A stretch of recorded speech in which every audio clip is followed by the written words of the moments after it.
ఇండియాలో కొన్ని లైబ్రరీస్ ఉన్నాయి, కానీ ఇవి సాధారణ లైబ్రరీస్ కాదు. సామాన్య ప్రజలకు కనిపించవు, అందుబాటులో ఉండవు.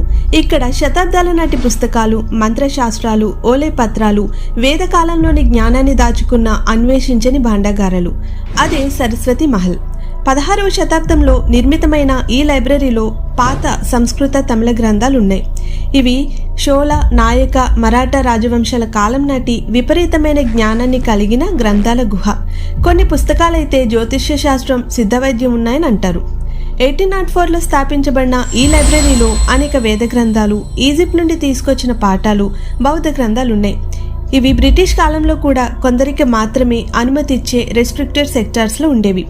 కొన్ని పుస్తకాలలో మనిషి జీవితం, మరణం, పునర్జన్మ గురించి రహస్యంగా ఉన్నాయని అంటారు. ఇంకా 19వ శతాబ్దంలో స్థాపించబడిన ఒక సంస్థ ఋగ్వేద కాలం నాటి పుస్తకాలను నిల్వ చేసిందని అంటారు. శివతంత్రాలు, రుద్రమంత్రాలు, ఖగోళ సిద్ధాంతాలు ఉన్న పుస్తకాలను రక్షణలో ఉంచినట్లు సమాచారం. అయితే వీటన్నిటి వెనుక ఒకటే ప్రశ్న: ఈ పుస్తకాలలో ఏముంది?